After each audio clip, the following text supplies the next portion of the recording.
In this lecture, we're looking at Jonathan Edwards, perhaps the most important and significant theologian to ever be born on American soil. Now, just right out of the gate, by simply saying that Edwards is one of the most important, you usually get a lot of reaction one way or the other. Edwards is one of those men who is widely loved by those, maybe from the Reformed tradition in general, or those who are historians who like to notice big figures who shape history in big and important ways. There are just as many folks, frankly, who despise Edwards, who find him to be a stick in the mud, who find him to be, frankly, a bit of a bore when it comes to his theology, people who find his ideas to be archaic and old, and who see him as part of the problem of the Puritan world just prior to the American Revolution.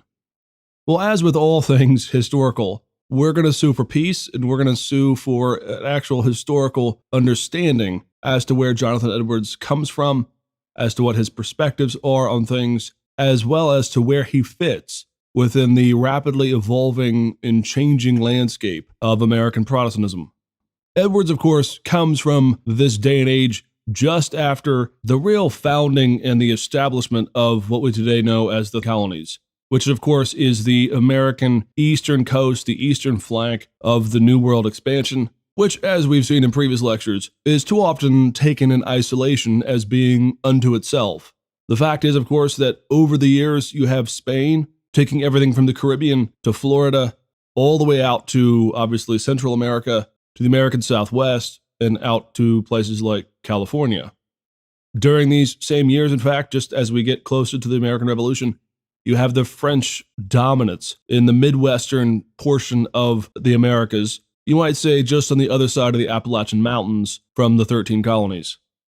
A lot of the rapid change in the American landscape actually occurs during these years. You have the intellectual rise of things like certain calls for an expansionistic understanding of the role of democracy or of the rights of the populace over against, maybe say, royalty, in this case with the British Empire. You also see the beginnings, as we've seen in previous lectures, of the tussling back and forth between different, we might say today, denominational identities, or different understandings of the varieties of the ways that the Protestant world was going to do church. One of the big things, again, to reiterate here, is that we can't see all of the New World, all of the 13 colonies, as being simply Puritan. If by that we mean that Puritan means self-consciously Calvinist or Reformed. There are certainly wide numbers of folks who will identify as such, but when you look at places like Pennsylvania, Maryland, some of the areas of the Carolinas, etc., you have any number of different varieties of dissenting groups and theological break-off groups. New England itself is the bastion, it's the wellspring, it's the place where deep roots were laid down for the Protestant, Calvinistic, Reformed, Puritan world as we know it. But there are all kinds of other varieties of Protestants, and as we'll see, even those in the Protestant, Calvinistic, Puritan world here in New England, there are changes afoot that men like Edwards will begin to signal and will begin to identify as they begin to change and adapt some of their understandings of the way that we do church in the Americas. The other thing that's worth noting, just simply from an historical value, too often what happens is our understanding of the value of someone in history is tied up with our personal like or dislike of their understanding of their theology or of what they did in the context of their ministries. We see this with men like Wesley or John Calvin, or in this case with Jonathan Edwards. If we like their general outlook or even a great number of their points of view, we tend to be very bullish on their role in shaping the world. Or, to put it the other way around, if we don't like their theological perspective, it doesn't matter sometimes how important they are historically. You see too often people saying, well, they're really not that big of a deal, let's move on to someone that's more important, even if that person has a dramatically important impact on the shape of the world around them and on subsequent generations. That really is what we're dealing with here with Jonathan Edwards. Edwards is not a man to be taken lightly. He is, as we'll say in a minute, the founding president of what would become Princeton University. His intellectual prowess is not simply up for debate, it is a fact of history. He was something of a prodigy when it comes to his intellectual distinction. And again, despite our love or lack of love for his role in shaping all kinds of different things theologically, we have to appreciate him in his context and the era that he is ministering in. Part of, I think, why people tend to look a bit slanted at Jonathan Edwards if they've had very little or no exposure to his ideas is because for a lot of us, when we're young, maybe in high school level, we always tend to read Sinners in the Hands of an Angry God. To us in the modern world, it strikes us at times as a bit harsh. And like the Scarlet Letter, it sort of fosters this mythology of the angry, bitter, Calvinistic Puritan world. Well, without explaining that text away, we're actually going to put it in its context here in this lecture. We do want to say that Edwards is a staggeringly important person in the context of the pre-revolutionary American church context. He, in part, gives shape to the First Great Awakening and some of the changes that he introduces, and in some cases, some of the changes that he resists, signal the way that American Protestantism is going to develop over the course of the next several hundred years. Well, first of all, who was he? Well, he comes from a pretty well-to-do stock, at least in terms of the theology involved. There had always been a couple of voices and names in the early generations of colonial New England, particularly amongst the pastorate. Men by the name of Cotton and Increase Mather, as well as the Stoddard family, really loom large from roughly the mid-1600s down until Edwards' day, when he was born in 1703. You have to really kind of get the push of this. The Mayflower comes in the early 1600s. It strikes out in 1620. And so when we're here at the birth of Edwards in 1703, we're talking about roughly 3 generations of time, or depending on if they're long-lived, it could even be 2 generations. Edwards is amongst the first to really be terra firma, part of this New England world when he is born. But already he is born into a family of some note when it comes to the heritage of the pastors in New England. He was the grandson of a man by the name of Solomon Stoddard, who, again, as we'll see in a minute, is a very, very influential and important pastor and theologian that is attempting to define and give shape to the church and the culture of New England itself. Edwards is born in 1703. From his earliest days, though, again, he is a bit of a prodigy. He is an omnivore when it comes to subjects and books. He'll read and study just about anything. In fact, at the age of 11, he is actually published in a distinguished British, London-based journal on the subject of the study of the natural world. Now, you'll recall from our lectures on the Enlightenment, this is really when science is taking its pivotal turn, in particular after the rise of Isaac Newton, as well as all the others that had come before. And Edwards is really right in this day and age. You have to understand, this is a period where suddenly everything is blooming with the need for people to study and to chronicle and to categorize the material world. It's a bit hard in the 21st century, given how much we know about the natural world around us, how many scientists and physicists and chemists, etc., have gotten to the point of studying not just the natural order and the observable world, but have penetrated all the way down to the subatomic level and have told us all kinds of things that we know today, even if we're only generically educated, say, through college or high school level. We know, frankly, sometimes more now, even if we fell asleep half the time during those years, than people in this day and age really knew at an organic, natural level. The study of the natural world, in other words, is on the rise, and Edwards, at the age of 11, while out observing spiders, describes some of their motion, and he puts forward a theory as to how they seem to, as he put it, fly. Now, his theory is eventually abandoned, but he puts forward this theory, and he's published at the age of 11 on the subject of the natural world. And at the age of 13, then, he enters Yale University, where he will begin his studies. Now, it's here in the context of the university where he begins to really explore the groundwork and the philosophy and the science of the Enlightenment. In particular, there are 2 or 3 major leading lights for Jonathan Edwards as he reads them. First and foremost, John Locke, as one of the philosophers of how our minds know things, a subject of what we call epistemology. How do we know things? What is the method? What is the process by which we come to knowledge? It's actually a harder question than most people think. Well, John Locke had put forward a theory that is a bit too simplistically called the tabula rasa theory, which is the idea that our minds are blank slates. You might see it as a computer hard drive with no software installed, and throughout the course of the life, as one experiences things, New code is written thereupon, and so therefore we end up with this understanding of our minds as developing, deepening things in terms of knowledge. These are also the days when Newton is really becoming the scientist celebrity that he is even down into the modern world.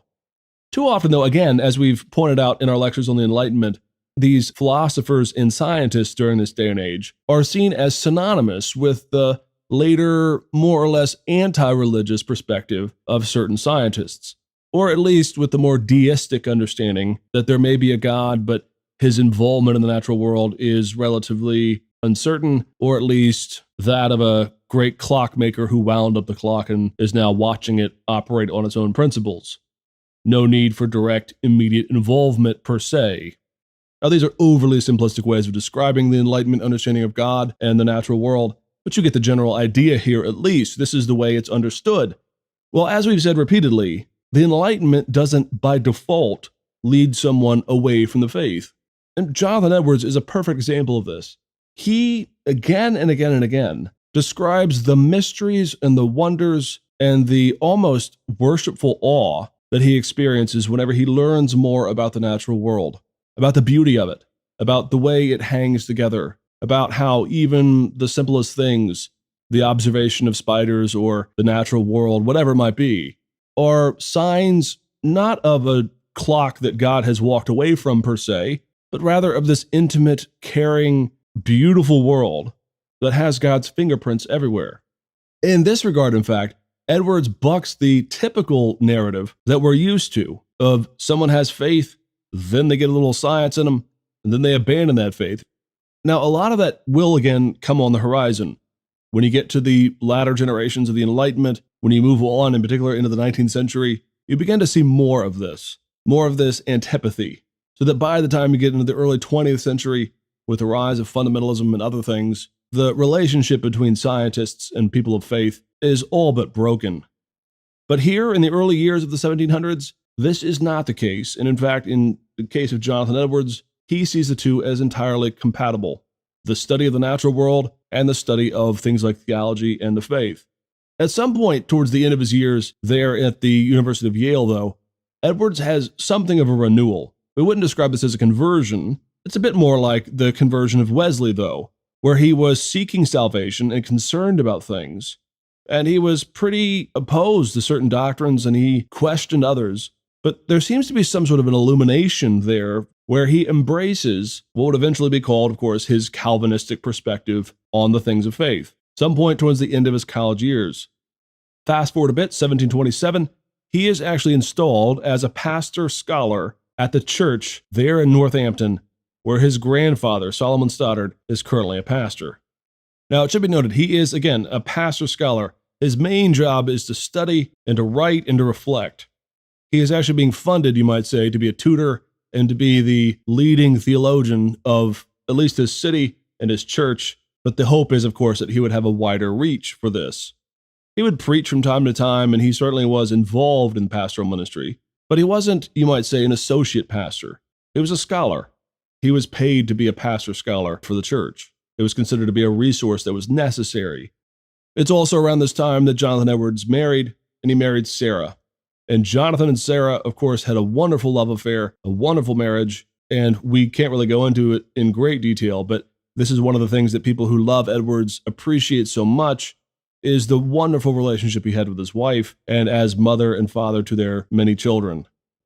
Okay, so moving away from some of the elements of his biography that are certainly vital and important, we have to begin to address some of the ways that Edwards lives as a man between two ages.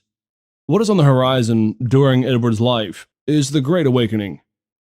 The Great Awakening is this moment of almost spontaneous revival in various colonies up and down the eastern seaboard, where you have, from different theological traditions even, a number of revivals and revivalistic preaching tours that begin to shape the context of this melting pot reality of all these different theological traditions coming together and having to, in some ways, compromise, in some ways, toe the line of their own confessional identity in the light of this revivalistic preaching.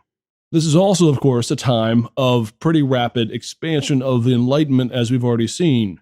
So you have really two pressures. On the one hand, a call for science, the use of reason, and what will be an increasingly suspicious look at the role of faith or confession or theological identity as what gives shape to the American world. Now, of course, this is pre-revolution, so really describing this as American yet is certainly anachronistic.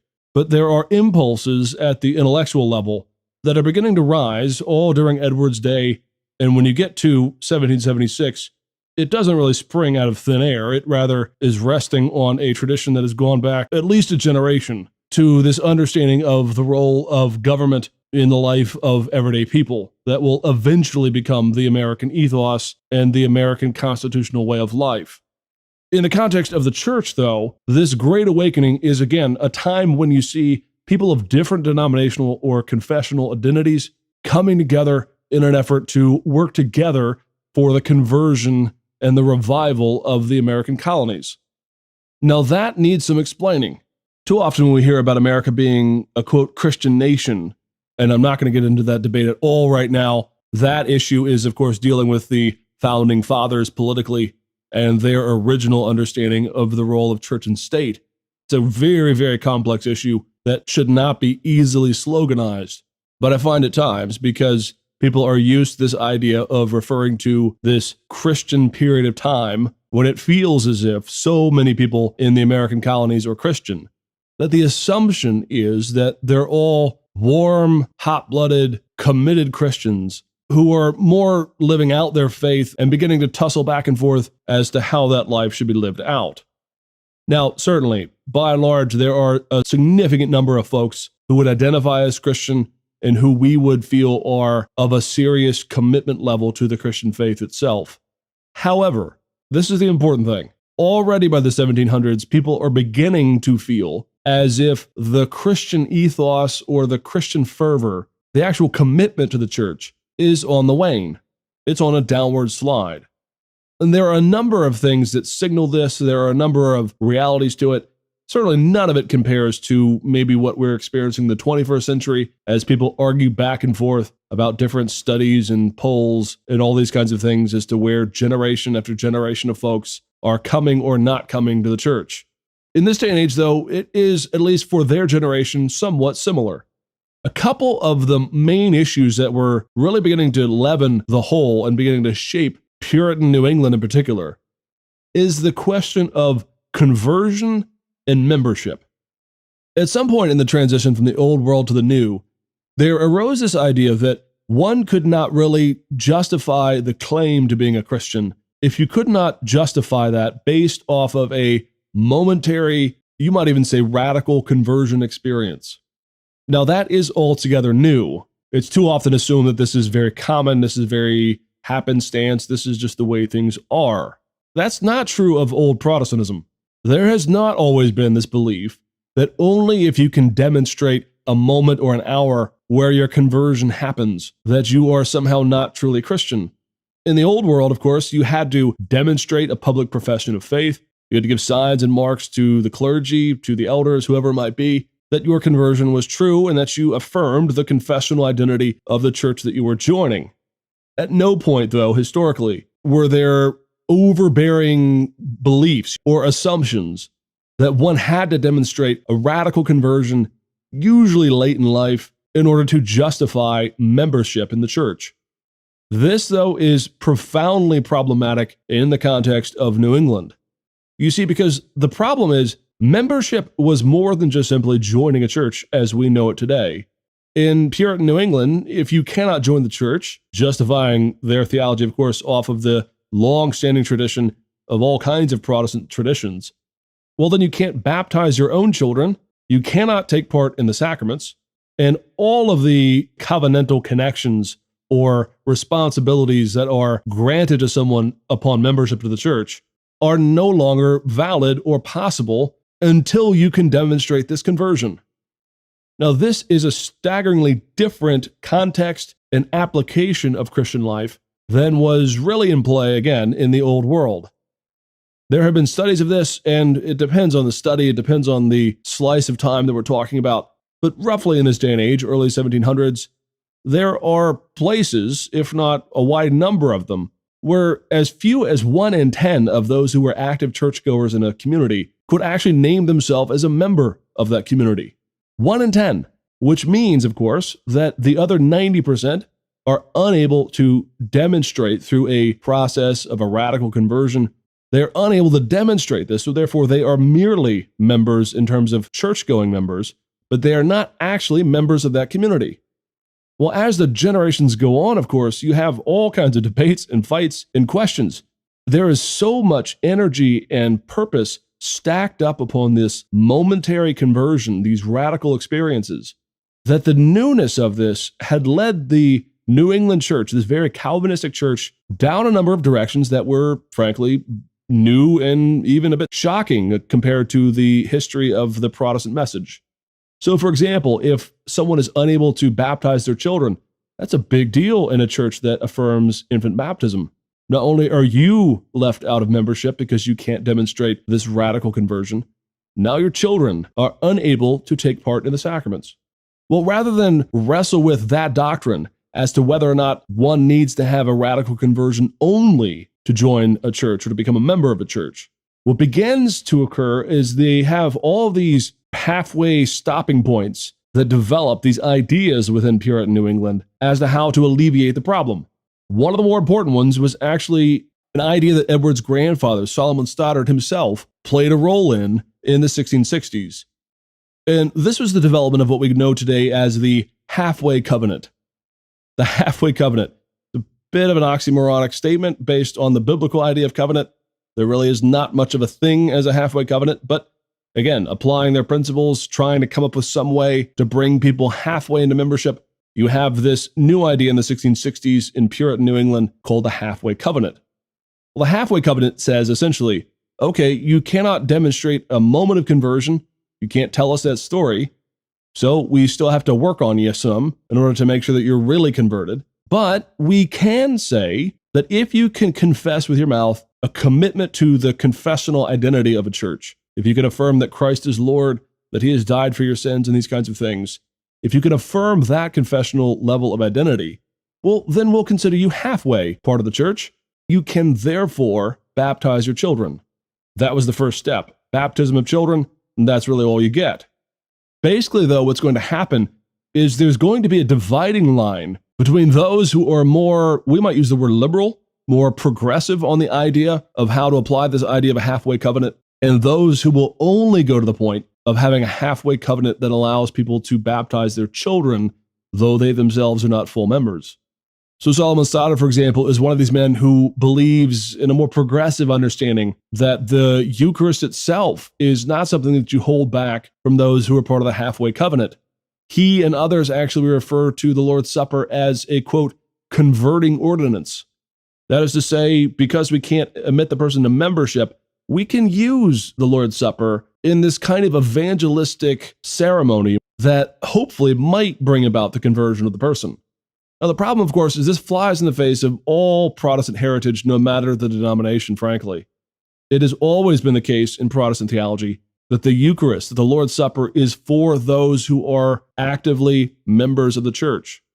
This idea that the Eucharist will become some sort of revivalistic process, some type of ordinance that itself is there to convert folks, is just one more example of the swirling change that is happening in the Americas. Well, Stoddard is certainly not in the majority on his opinion about the Eucharist. In fact, it's Edwards himself who is more of the unwilling variety of those who are willing to let people come to the Eucharist, let them come to the Lord's table with only a minimal amount of signs or evidences that the person is a true convert. And in fact, it's this fight that leads to Edwards eventually being thrown out of the church in Northampton. Edwards, as the pastor scholar there, puts on, again, a more of a robust stance against this idea of using the Lord's Supper for anything other than for membership. And he begins to dig in, and there's lots of back and forth, which we won't go into. And in the end, Edwards is kicked out. He's voted out of his church by a vote of 200 to 23. A pretty overwhelming number. Ask him to leave and to stop preaching in any church there in Northampton. Edwards then goes on to be a missionary to the Native Americans in his region. And then eventually he comes back to what was known as the Log College which will eventually be the University of Princeton, where he serves as the first president there as an intellectual and a scholar who has failed in the Church of Northampton because of his stance here on this idea of the Eucharist. Notice, though, what's in play here. A real accent is being placed on the idea of conversion that isn't in and of itself irrelevant to the question of membership, church denominations, and these types of things. If but 10% of your active-going church populace can even claim membership because there is this new idea of conversion, you might have some problems on your hand, frankly. This is one of the great problems of actually understanding the new variety of American Puritanism versus maybe some of the variety of English Puritanism or traditional Protestantism. Is this just simply a natural development within the denominations themselves? Is this a natural Calvinist outflowing of certain principles? Or is this a new discovery or a new path that is being chosen towards this conversionistic idea of church membership? Well, is it any wonder then that one of the great fights that we're going to see, both in terms of Jonathan Edwards' life and in terms of the wider demographic of the English colonies, is going to turn on this issue of the First Great Awakening? Simply put, not to be too cynical, but simply put, if you need conversion, well, this Great Awakening, whether it is spiritual or at times if we get a bit cynical and say, well, people are just walking the aisle in order to get these conversions, I tend more towards the former, less towards the latter, but there is certainly this sense of a concern that is artificially imposed upon the populace that they might be Christian, but they don't have a conversion, therefore, we're not really certain about your conversion, etc. That burden becomes the real groundstone of all kinds of new ideas and new experiments, some good, some bad. In the context of the First Awakening, Edwards and others play a heavy hand, and they themselves really try to preach revival in the context of the New England world. Actually, it's in the context of this need for revival, the need to shake people awake there in the New World and in the area of New England, that Edwards preaches his sitters in the hands of an angry God. Maybe now you'll understand some of the tone of that sermon. It's not manipulative in and of itself. It's certainly not trying to be. Rather, he's speaking to a group of people who already understand the essence and the doctrines that are in play here. That's actually something that George Marsden, the great scholar and historian of the life of Jonathan Edwards, has proven definitively, repeatedly. What Edwards is saying here is not something new. They all believed these things about God, about hell, about the elect, etc. He was preaching to the choir, we might say. Rather, what Sinners in the Hands of an Angry God is doing in 1741 is in the context of this idea that there needs to be revival, that we have to really inflame the passions and create these conversions in the life of our churches, that Edwards is really reaching and really stressing the need for a godly fear and therefore a godly conversion. Now, others are going to take different tones and different tactics in their preaching of revival. Edwards, in his own context, actually will not preach this type of sermon very regularly at all. He'll talk about election, sure, and he writes a couple of books on the subject in different tracts and essays. He is a Calvinist, that's a given. But the world he's preaching to is also Calvinistic. What he's doing actually is attempting to stoke revival in the hope that eventually the theology of their heads might penetrate their hearts so that there might be real conversion. Now, in the end, there are plenty of Calvinists or Presbyterians or all kinds of Puritan folks, as well as other folks who will not like the emphasis that is being placed on the subject of conversion. And as we'll see in our next lecture on the Great Awakening, you will have a split between what are known as the old lights and the new lights. Those who are in favor of revival, being the new lights, and those who are not. So again, here in the context of Edwards' life and his ministry, you see arise this back and forth as the old world religion, the old world instincts are taking on new characteristics in the context of the new world. In the end, Edwards dies as a young man. And these days, the idea of inoculation or of vaccination is just on the rise. And there was this push to inoculate for smallpox. Edwards, being a man of science, attempts to demonstrate the safety of inoculation, and he himself is inoculated against smallpox, and unfortunately, it actually takes his life. In 1758, he died at a very young age of 55. Still, though, Edwards For as much as people either love or hate him, we have to understand that in the context of his day, he is one of the more important and pivotal figures in the context of Puritan New England and of the American Protestant evangelicalism that will come after him with the rise of the Great Awakenings and everything that flows thereafter.